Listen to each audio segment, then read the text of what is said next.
La gastrulation est l'étape au cours de laquelle le disque embryonnaire didermique devient un embryon tridermique ou gastrula.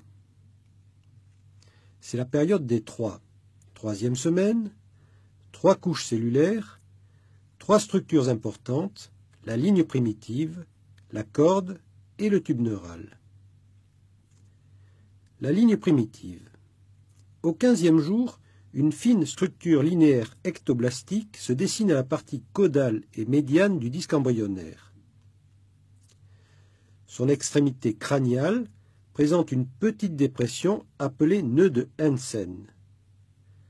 Des cellules ectoblastiques se multiplient sur les berges de cette ligne primitive, puis s'invaginent, perdent leur connexion et se dirigent latéralement et en avant entre ectoblaste et entoblaste pour former le mésoblaste intra-embryonnaire qui donnera ensuite le mésoderme.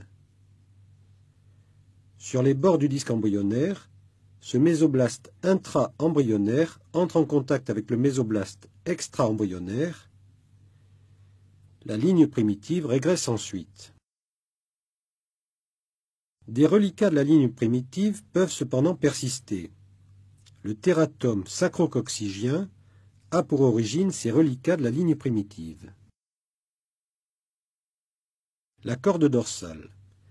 Au 16e jour, à partir du nœud de Hansen, des cellules mésoblastiques migrent sur la ligne médiane en direction crâniale. Elles forment un cordon plein entre ectoblaste et entoblaste appelé prolongement céphalique. Ce cordon se creuse ensuite pour former une structure tubulaire, le canal cordal. Ce canal cordal se développe jusqu'à la membrane oropharyngée. Des cellules de la partie ventrale du canal cordal se soudent aux cellules endoblastiques, puis ces éléments dégénèrent, permettant d'une part la communication entre les cytocèles et cavité amniotique par le canal neurentérique, et d'autre part la formation d'une gouttière. Cette gouttière se referme rapidement, constituant la corde qui définit l'axe de l'embryon. La corde induit la formation de la plaque neurale. C'est autour de la corde que va se former la colonne vertébrale. Cette structure persistera pour former le nucleus pulposus des disques intervertébraux. La neurulation est l'événement majeur de la fin de la 3e semaine. La notocorde induit la différenciation de l'ectoderme, ou ectoblaste, sous-jacent, en plaque neurale. Le développement de la plaque neurale est induit par la corde dorsale sous-jacente. La plaque neurale s'étend du nœud de Hansen à la membrane oropharyngée. Elle se creuse ensuite pour former la gouttière neurale. Les bords s'épaississent progressivement, cependant que la ligne médiane se déprime, devenant la gouttière neurale. Les berges de la gouttière neurale constituent les crêtes neurales et, en même temps que débute la fermeture de la gouttière neurale, les cellules issues des crêtes neurales migrent dans le mésoderme. Ces cellules des crêtes neurales donnent naissance à de nombreuses structures, ganglions spinaux, ganglions sympathiques et parasympathiques, cellules de Schwann, méninges, mélanocytes, médullosurrénales et la plus grande partie des structures mésenchymateuses de la face. Les rebords de la gouttière se rapprochent puis fusionnent dans la région dorsale moyenne. Les cellules intermédiaires entre gouttière neurale et ectoblaste constituent les crêtes neurales qui s'isolent ensuite de part et d'autre du tube neural. La fermeture de la gouttière neurale débute à sa partie moyenne et s'étend vers les extrémités crâniales et caudales pour ne laisser persister que les 2 neuropores, antérieurs et postérieurs, qui ne se fermeront qu'ultérieurement. Cette fusion progresse en direction crâniale et caudale pour ne plus laisser que les neuropores antérieurs et postérieurs qui se fermeront ultérieurement. Différentes malformations sont dues à une perturbation de la fermeture de la gouttière neurale. L'absence totale de fermeture constitue un crânio-rachis-schisis. L'absence de fermeture du neuropore antérieur est responsable de l'anencéphalie. L'absence de fermeture du neuropore postérieur donne un spina bifida. Pendant la fermeture de la gouttière neurale, le mésoderme intra-embryonnaire prolifère. De part et d'autre de la ligne médiane, il forme le mésoderme paraaxial. Ce mésoderme paraaxial se prolonge latéralement par le mésoderme intermédiaire, qui s'affine ensuite en mésoderme latéral.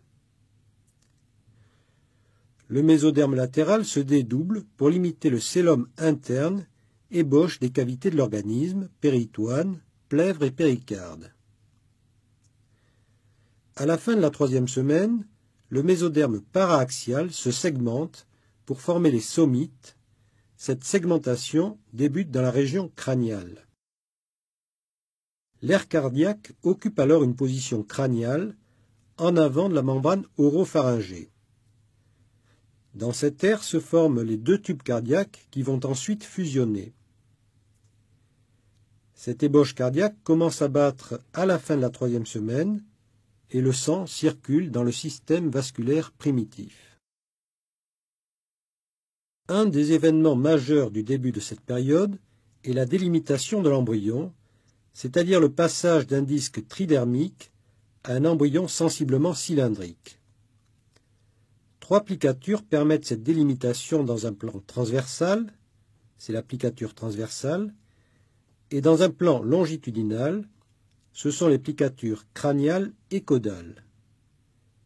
La plicature transversale. L'enroulement des bords latéraux du disque embryonnaire incorpore une partie du lécitocèle qui deviendra l'intestin moyen. Les bords du disque se regroupent autour du lécitocèle ainsi pincé, l'ensemble constituant l'ébauche du cordon ombilical. L'applicature crâniale. La croissance des structures encéphaliques primitives dans la région crâniale amène la membrane oropharyngée et l'ébauche cardiaque en position ventrale. Ce mouvement incorpore également dans l'embryon une partie du lécitocèle qui deviendra l'intestin antérieur. L'applicature caudale est un peu plus tardive. Elle permet aussi l'incorporation d'une partie du lécitocèle qui formera l'intestin postérieur. Le diverticule allantoïdien est partiellement incorporé à l'embryon. Il participera à la formation de la vessie. Au cours de la 4e semaine, les plicatures permettent l'incorporation d'une partie du lécitocèle d'où dérive l'intestin primitif. Cet intestin primitif est divisé en intestin antérieur, intestin moyen et intestin postérieur. L'intestin antérieur est à l'origine du pharynx, de la trachée, des bronches et des poumons, de l'œsophage, de l'estomac, du duodénum jusqu'à l'ampoule de Vater, du foie, du pancréas et de la vésicule biliaire. L'artère principale de l'intestin antérieur est l'artère cœliaque. En même temps que se termine la délimitation de l'embryon et que les somites apparaissent successivement, le premier et le deuxième arc branchial se développent à l'extrémité crâniale. Le premier arc se divise en un arc maxillaire et un arc mandibulaire. Le deuxième arc est l'arc hyoïdien. Au 28e jour, 4 paires d'arcs branchiaux sont présents et les ébauches des membres se dessinent, celles des membres supérieurs étant plus précoces que celles des membres inférieurs. Les placodes otiques et les placodes optiques apparaissent aussi, ces dernières étant mieux visibles en raison de leur pigmentation. La 5e semaine est marquée par la croissance de l'extrémité céphalique qui est fléchie. La face est presque au contact de l'aire cardiaque proéminente. Les différents segments des membres se différencient. Au cours de la 6e semaine, cette différenciation des segments des membres se poursuit et les sillons interdigitaux se dessinent, d'abord aux membres supérieurs. L'extrémité céphalique volumineuse et fléchie recouvre l'air cardiaque. Le sillon entre les premier et deuxième arcs bronchiaux délimite en arrière le méa acoustique externe. Pendant la 7e semaine, une petite portion de l'intestin est incluse dans le cœlome extra-embryonnaire, dans le segment proximal du cordon ombilical. C'est la hernie ombilicale physiologique. La tête s'arrondit et se redresse. À la 8e semaine, le cœlome extra-embryonnaire a disparu. Les différents segments des membres sont bien apparents, l'appendice caudal a régressé, la tête est large, redressée, et l'embryon a véritablement un aspect humain.